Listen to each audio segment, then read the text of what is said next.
Good morning. Hello, Facebook. Welcome. Welcome to Lone Orange Live. Thanks for joining me. If you're joining me live, make sure that you say hi in the comments so that I can see you and see that you're here. Make sure to say hi. Don't want to ignore you, especially if you're watching here live. And if you do come back and watch on replay, make sure that you type it up in replay or in comments so that I know that I can come back and say hi as well. So good morning. It is a beautiful snowy day here in St. Louis. In the greater St. Louis area, we have had more snow overnight than we've had in a long time. So I'd say there's probably about 5 inches out there right now, and we got more on the way. So I've got both of my son and my husband home for snow days, so we got some snow day fun planned for later today. But didn't want to miss going live with you today, especially because this one is such a big, important topic. So good morning. Hello, everyone who's joining us live. Welcome. My name is Tiffany Huckelman, and I'm the founder of Lone Orange. And we help small business owners confidently clarify their identity and value so that they can powerfully attract the right kind of clients. And that is so important, the right kind of clients, because we've all had those clients who are maybe not the right kind of clients, the clients who we just really can't help the way they need to be helped, or they suck us dry, time, energy, money, and they suck us dry and we have little to show for it. So it's really important to me to help business owners, especially solo entrepreneurs, find the clients that they love to serve the most. And that they can serve the most. I mean, we're all here to do something powerfully in the world. So let's make sure that you're doing what you are meant to do, and let's make sure that you're attracting and helping the people that you are meant to attract. That's what Lone Orange is in business to do. Good morning, everybody who's joining us live. Please say hi. Facebook doesn't show me who's here. So sometimes they do, sometimes they don't, and I can't figure out why. So, but please make sure you say hi so I can acknowledge you and say hi back. So I want you to think, and this maybe isn't, hopefully this doesn't bring up too many bad memories for folks, but I want you to think about high school cliques.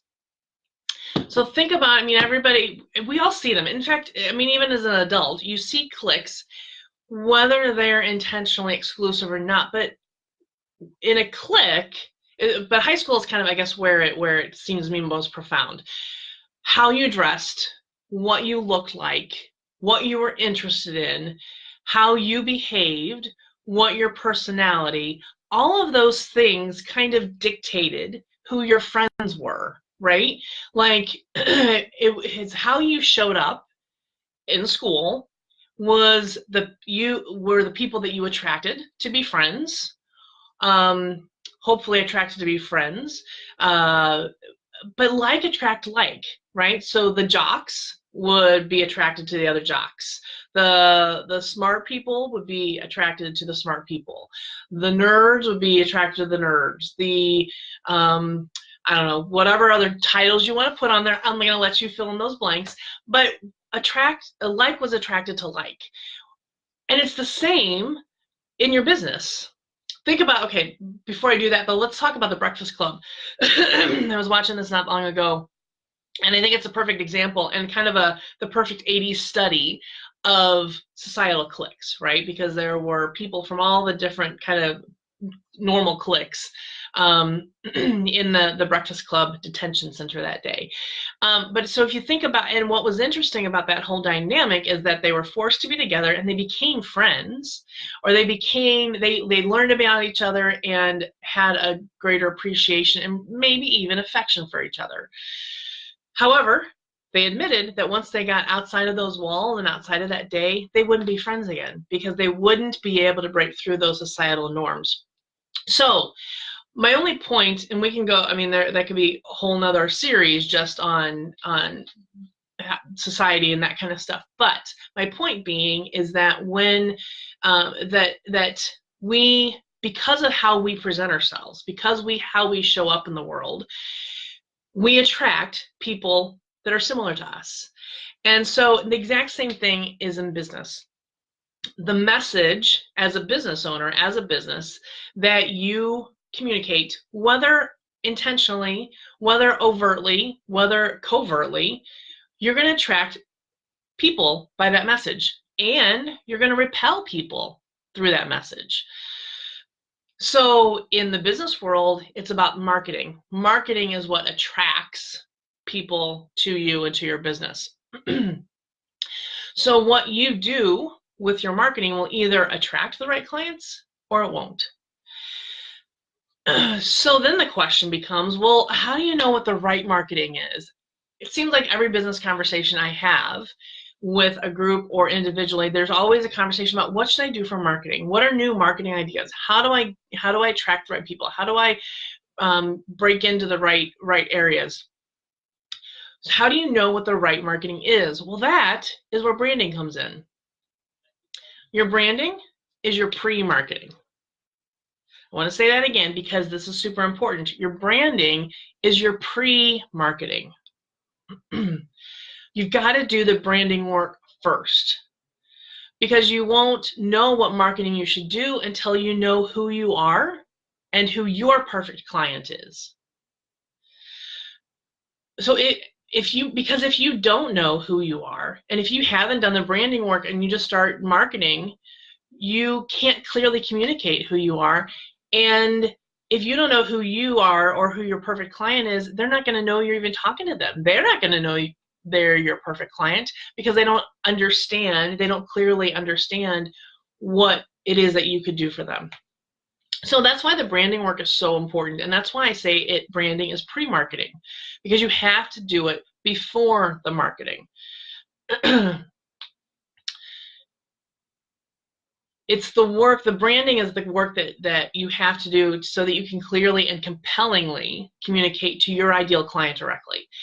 Branding gives you kind of that direct line to that ideal client.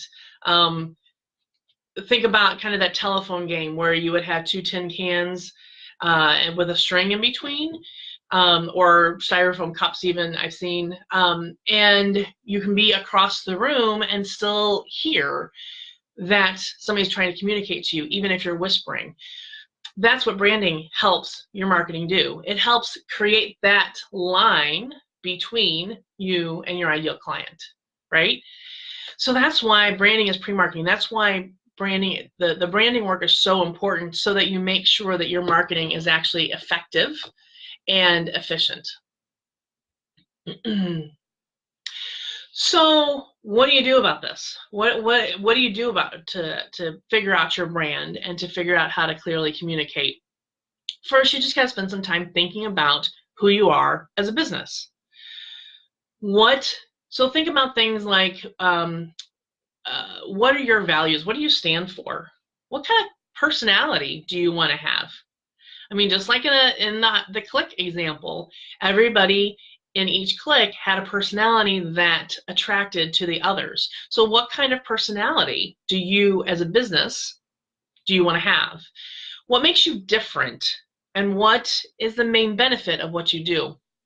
I mean, as far as differentiation, I'm a big proponent of there is no competition, because even a business that does the exact same thing, if you sell the same widget or even do the same service on paper, you are going to deliver that service very differently. So, and you're going to exist very differently. You're going to help your clients differently. So you've got to figure out what is that magic sauce that makes you different and unique. Because that's going to be another element that people can be attracted to and are going to help them pick you over somebody else who does the same work because you're a better fit for them. So this is the work that I love to do with my clients. We dig in, and I like to say that we're digging for brand gold, which sometimes can be really hard. It sometimes means that we've got to push deeper, that there's more to it. And it's a very iterative, I ask a lot of questions, I listen a lot, I hear a lot, and then I ask the questions to go deeper and deeper and deeper until both my client and I feel like we've got it. That's it. And that's what we capture as the brand component that we're working on. And what's nice is that we can really customize it for every person and make sure that we're figuring out exactly who they are and not who they are among a lot of other people and what makes them different. It also allows us to kind of find the gaps or listen for those shallow answers that kind of seem typical or common or boring, and keep going, digging in for that client to figure out what it really is for their business. And those are the exciting moments. Those aha moments are the highlight of our working together, because those are the points where that brand is starting to come alive, and that's what's so exciting. So what happens if you don't do the branding work? What happens if you don't do that pre-marketing work? Well, honestly, people hearing your message will be confused, and a confused mind doesn't act. If you're confused, you just won't do. So you've got to help your ideal client get out of that confusion. Your client won't even know that you're talking to them. So they're not going to be acting on your message. You're going to be thinking that you're doing all kinds of marketing. I've seen so many people who throw all kinds of money into marketing, direct mail or print ads in magazines, even radio or TV spots. Like, you can throw a lot of money at a lot of things, but if there's several factors. If it didn't work, you look at a couple things. Was it the right place to be? Like, is that where your ideal client is? Do you even know who your ideal client is, and is that the right place for them? And then, was it the right message? Like, were they hearing you talk to them? And then, what was your call to action? Was it something that they would want to do? Was it something that they felt compelled to do? So it's so easy to just throw money after marketing tactics that aren't necessarily strategic. They maybe aren't necessarily followed through. They just seem like the right thing to do, but if it's not thought through, and if you don't have that branding work done and really understand who you and your client are, then that's when it becomes a waste, I hate to say. So that's why the branding work is so important, and that's, again, why branding is your pre-work. Your pre-marketing. Your brand really forms your marketing. What I love is that if you really dig in and do your branding work, you'll know what your marketing strategy needs to be. Sure, there's plenty of room for the creative ideas, but you'll know where you need to be marketing, who you need to be marketing to, what you need to be saying, and what it needs to look like.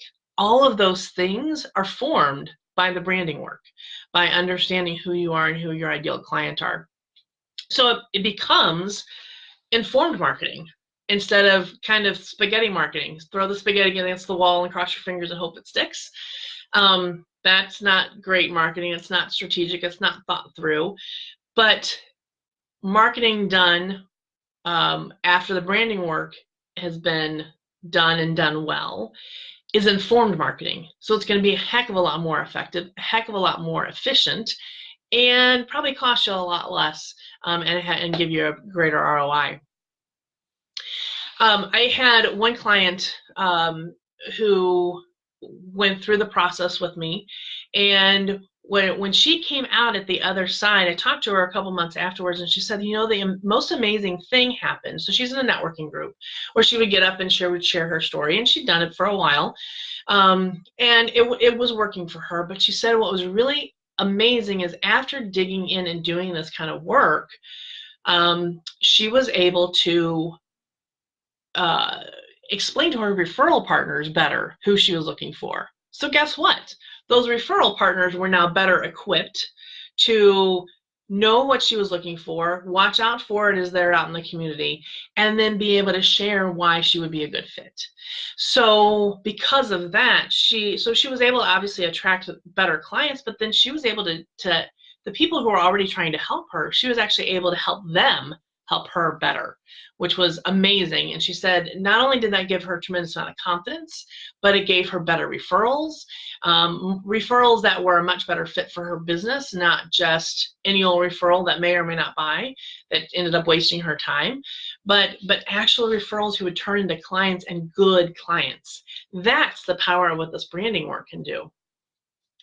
So if you are sitting there watching this and you're thinking, I don't know if I really know what my brand is, or who I am as a company, or who my ideal client is. Like, I know people talk about ideal client all the time, but do you really know, and can you talk directly to them? Especially as coaches and consultants, we need, like, we're talking to a very specific type of person who we can help. So making sure that we're so clear on that. All of that work is super important. And if you're wondering if you know enough, if you've done the work enough, let's talk. This is how I help clients, and if I'm a right fit for you, I would love to chat with you. So in the description of this live video, there's a link. You can just schedule a 30-minute call with me. Zero obligation, no pressure, but let's just talk. See where you're at with your business, see if Lone Orange might be a fit, and let's see if we can get you further down the road with attracting the right clients. So I'm grateful for you joining me. Thank you very much. Again, if you are watching this on replay, please type replay in there so that I know you are here. I know that you are watching, and I can come back and say hi. If you've got any questions or if anything has popped up as you've been listening to this, please make sure that you type that in the comments as well. I'd love to hear that, and I'd love to be able to answer you either in the thread or maybe in a future Facebook Live. So thanks very much. If you're in the St. Louis area, if you got snow on the ground, enjoy your snow day. Go have some fun out in the snow. And I will look forward to seeing you next Thursday right back here at 9 a.m. Bye.